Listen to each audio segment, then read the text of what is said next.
Well, here we are with net ionic equations, my second video for our Chemistry 20 class. So last video, we kind of went through the steps. How do I write out a net ionic equation? I don't care about anything that's not reacting in the solution. So I got to start with my balanced chemical equation, or what I call a non-ionic equation, just like what I do in Science 10. And then I have to look at each entity, each thing, each substance in that equation and decide, am I going to dissociate it, or does it say as a solid, or will I ionize it if it's an acid? And then I get the total ionic equation. Then I'm going to take a look at that total ionic equation and decide, is there anything that is exactly the same on both sides of the equation? Those spectator ions aren't involved, so I'm going to cancel them out. I don't care about them. They're not reacting. What would I be left with? Well, then I am left with my net ionic equation. And that's actually what I'm interested in, because that is actually what is reacting in solution. So here's a communication example that comes right from your textbook. Now, I just wanted to let you know that the reason why they have barium hydroxide as aqueous here is the old data booklet had it as being soluble. So I know our new data booklet doesn't show that, but just for this example, let's just go with it. Let's just follow along as they've got it here.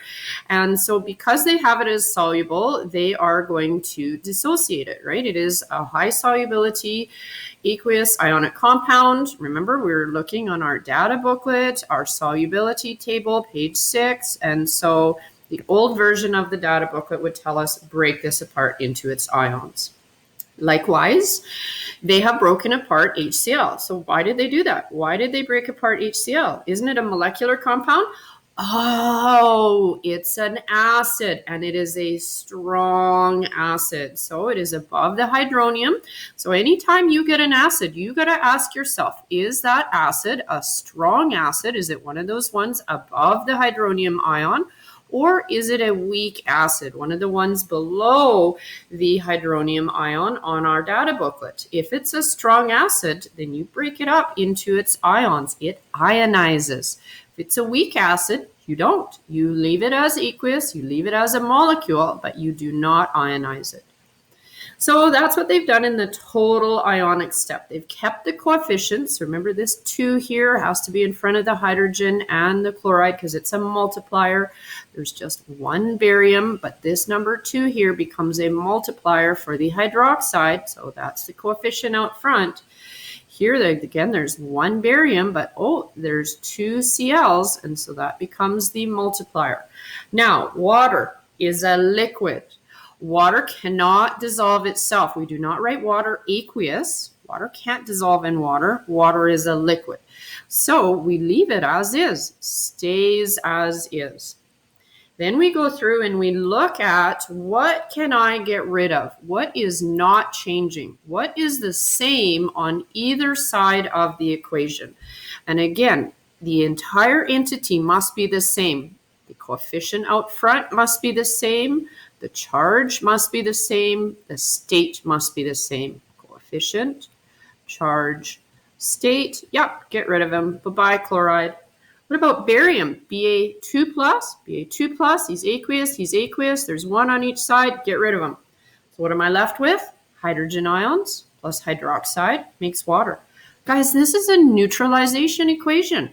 Anytime you have an acid and a base reacting together, acid's an acid because of hydrogen ions. A base is a base because of hydroxide.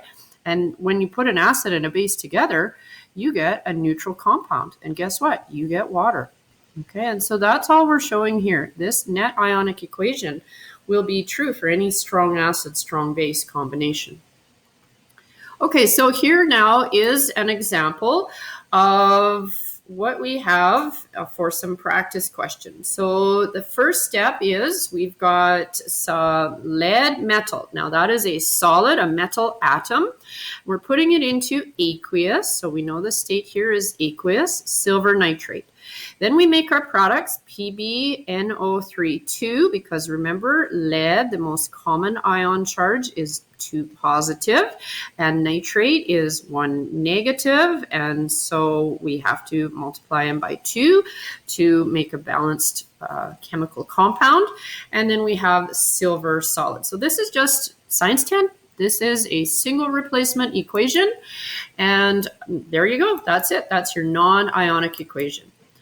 Then you got to go through and balance it. Okay, so your entities have to be the same. 1 Pb on the left, 1 Pb on the right, 2 nitrates. So I put a coefficient 2 out front, 2 silvers. Okay, so I've got my balanced chemical equation.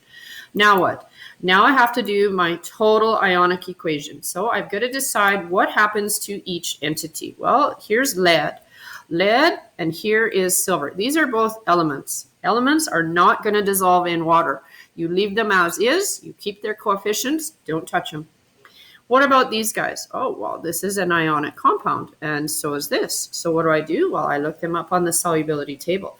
Now, guys, you should already know what's happening. I've told you guys already, nitrate is soluble with everybody. So we know, even without looking at the solubility table, if it's a nitrate compound, it's going to break apart into its ions. It will dissociate. So I'm writing Pb solid. I'm then checking my solubility table. Oh, look at this.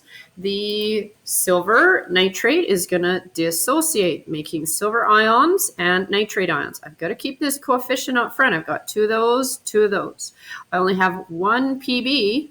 He's a 2 plus ion, and this becomes my coefficient. I have 2 nitrates. I'm leaving silver as is, right? Silver stays the same. It is a solid metal atom. It's an element. It's not going to dissolve in solution. Okay, so now I have to decide what happens next. Well, my next step is to cross off my spectator ions. Well, which ones are spectators? Let's take a look. Pb solid. Well, that is a solid. That is a metal atom. There is 0 charge on this. It is an atom. Oh, over here, Pb. Oh, he's 2 plus. He's an ion.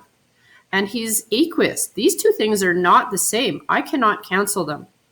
Okay, what about this? 2 is my coefficient in front of the Ag. Oh, there's a coefficient of 2. Oh, but wait a minute. This guy is a charge, and he's aqueous. This is a silver ion. Over here, I have a silver atom. This is an element. Here he is solid. I cannot cancel those. That's not the same thing. Atoms and ions are not the same. What about this guy? Oh, there's 2 nitrate. Oh, 2 nitrate. He's got a 1 minus charge, 1 minus charge, aqueous, aqueous. Yeah, get rid of him. Bye-bye. See you later. So I crossed off my spectator ions. What am I left with? Well, that's my net ionic equation. I can now write my net ionic equation. Pb solid, 2 Ag plus makes Pb 2 plus aqueous plus 2 Ag solid. Done, right? Wrong. Not done yet. Now I got to check my entities. I got to check my charges. Okay, so I have 1 Pb here, 1 Pb here. Pb is good. 2 Ag, 2 Ag. Okay, my entities, my atoms, good to go. I've got equal numbers on both sides. Now I got to check my charges. Lead, this is an atom, 0 charge. I have 2, my multiplier, 2 positive on the left side here. On the right side, oh, here's Pb, 2 plus. 2 times, well, this is an element. 2 times 0 is 0. 2 positive on the left, 2 positive on the right. Balanced. Good to go. All right, so this now, guys, is how you are going to do these practice problems. I recommend, start with odd numbers, right? Do number 3, 5, 7, 9. And if you feel, yeah, I'm good, I'm getting the hang of it, you check your answer key, you're like, oh, I'm doing really good on this. I think I got this. Then do your assignment for the week and say, yeah, I got this. I did really well on that, and I understood it. If, however, maybe your assignment or maybe you're just struggling with this and you're like, no, this isn't going all that great, shoot me an email, or perhaps do a couple more extra practice questions and check your work. All right, so practice, get good at doing this, and remember, our whole solutions unit, does it dissolve? Does it dissociate? Does it ionize? Okay, that's it for now. Take care. Talk later.